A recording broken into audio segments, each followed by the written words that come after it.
folks. Bit of a different one for me tonight, in that I'm going to play you a tune as usual, but I'm going to do something I always never do, which is talk about the tune. So let's start off with a bit that is not going to put you to sleep, which is a short little tune called the Gaberlunzie Man. Or is it? More of that in a minute.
So there you have it. So, I mentioned a moment ago that this tune is called the Gaberlunzie Man, but maybe it wasn't. Let's get into that a little bit. For me, this tune has three big mysteries to it. Mystery number one is connected with where it comes from, right? This tune, as I'm playing it now, with a little bit of addition to the bass, is printed in William Thompson's Orpheus Caledonius, which is first printed in 1725. I use a 1733 reprint because it's a little bit easier to read. Anyway, it appears in 1725 and kind of out of nowhere. Before 1725, there is no mention of a tune called the Gaberlunzie Man. It appears later. It's in James Oswald's Caledonian Pocket Companion, for example, as the Gaberlunzie Man. But this seems to be the first time that it appears in print, certainly with that name. So that's mystery number one. Where did it come from? Mystery number two. This tune feels old. Now, that's not, a completely relative statement. What I mean by it feels old is really that it feels like a tune that was composed in the century before. I'm thinking around about sort of 1650-ish. Big kind of asterisks around that date, of course. I've got no evidence to show that 1650 or anything like it is appropriate. But it shares many features with tunes that we know from that period or a little bit earlier. If I just play the first few bars,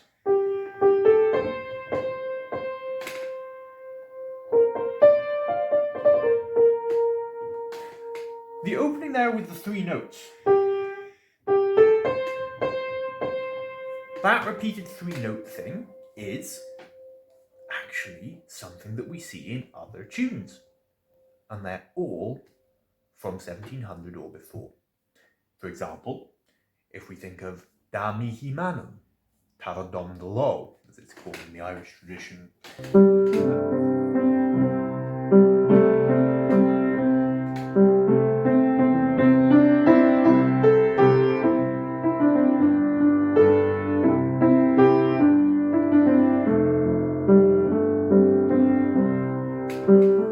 And so on.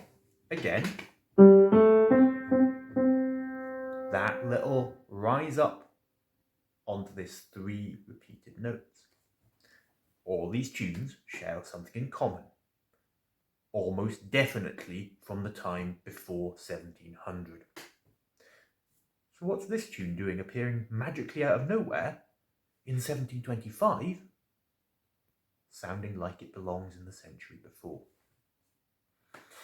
Okay, that's mystery number two. Mystery number 3. We know that the Gaberlunzie Man, the song, appears quite widely in Scottish tradition. As a song, it appears in Alan Ramsay's Tea Table Miscellany around about this time, before William Thompson, actually, because a lot of what William Thompson does is he copies Alan Ramsay, but he puts music for the tunes in. But, weirdly enough, although Alan Ramsay prints the words to the song, he doesn't tell you what the tune is going to be. Sometimes he does, but not always. And secondly, a fiddle player named Stuart, he produces a book of tunes to Alan Ramsay's songs in the Tea Table Miscellany. And what do you know? This tune isn't in there. So this tune appears out of nowhere, and to make things even more interesting, generally speaking, the records of kind of oral tradition after this point seem to indicate that this wasn't a very popular tune for this. There's a much more popular sort of melodic tradition that lasts way into the 19th century and really survived into the 20th century, that was used as the actual tune for singing this song. It's not this tune. As a tune to sing the song the Gaberlunzie Man to, this tune didn't outlive the 18th century, at least in sort of oral tradition. So, that's our 3 mysteries. Yeah, we've got number 1, it appears out of nowhere. Number 2, it feels old. Number 3, it doesn't seem to fit into the singing tradition very well. And as an addendum to number 3, actually, it's not a good fit for the words either. Like, the feeling of the tune and the feeling of the song are completely at odds with one another. They're not a good fit, and I think it would be quite hard to sing the song to this tune. So, these 3 mysteries don't have a solution. There's not really enough evidence to kind of say definitely why all these things happened in the way that they did. But an important thing to note is that this tune is quite similar to another tune, Lord Gallaway's Lament. So here's Lord Gallaway's Lamentation as it appears in John and William Neal's book in 1724.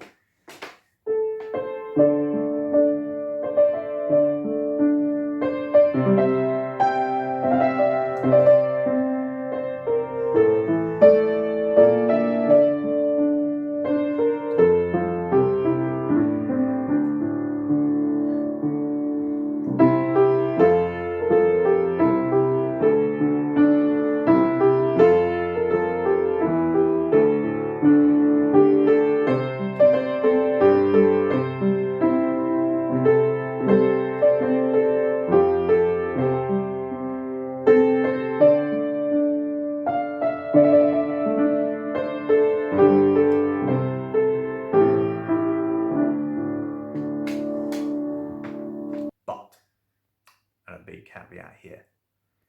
The first half of the tune, Lord Gallaway's Lament, is quite similar to this. The first half, anyway. The second half is quite different. If you look closely, you can kind of see, if you really sort of squint at it from the corner of your eye, you can kind of see that the second halves are, they will probably came from the same place at some point. But that point is not 1724-25. They're just, by this point, they're clearly different tunes. And to emphasise that, actually, James Oswald prints this tune as the Gaberlunzie Man, but he also prints Lord Gallaway's Lament. By the time that Oswald's publishing in about 1750, these are 2 different tunes. They just don't belong together. So, how does this all tie together?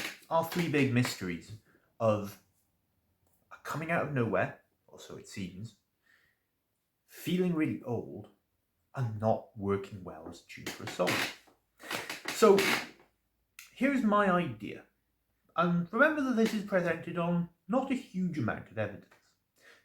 If we think about the big differences a year apart between Lord Gallaway's Lamentation and the Gaberlunzie Man as it appears with William Thompson. What it says to us is that at this point, the tune exists in two very different versions. They're so different by this point that by the 1750s, somebody like James Oswald no longer even recognizes them as being the same tune. Now that should tell us something about the world in which these tunes existed. Because if somebody can play Lord Gallaway's Lamentation on the one hand, and they can play the Gaberlunzie Man on the other, and not see that they're the same thing, it probably means that the tradition that those tunes existed is now sufficiently different at its extreme ends. Edinburgh for the Gaberlunzie Man and Dublin at its other extreme end for Lord Gallaway's Lamentation. It says that there is by this time enough cultural distance between these places that we are slowly seeing the old Gaelic world which connected, Perth, from Perthshire basically all the way through to Cork, as one huge cultural continuum. We're starting to see that that no longer has a central unifying cultural set of forces applying to it. And this is so different, for example, when you think about Da Mihi Manam, right? Da Mihi Manam, Cavardon de Law, it appears basically as the same tune from its original source in probably Scotland all the way through to the west of Ireland. It stays the same. But something like Lord Gallaway's Lamentation splits, and my suggestion is that it splits along the same political, cultural lines that later drive this, what we think of as the true separation between the west of Scotland and Ireland. This tune comes to us from some very difficult decades for Ireland and Scotland. Aftermath of the 1715 rebellion, when we're talking about the Gaberlunzie Man, and if we want to go back a little bit further, well, things like the Act of Union and the traumatic events of the 1680s and 1690s in Ireland. Things are happening to destroy the political forces that keep Scotland and Ireland in touch. And I think that this tune speaks to that.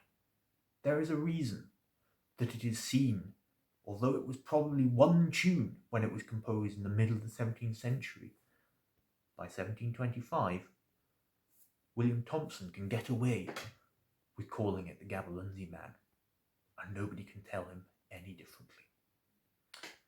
Alright, that's all. I hope that was interesting. I'll see you all later.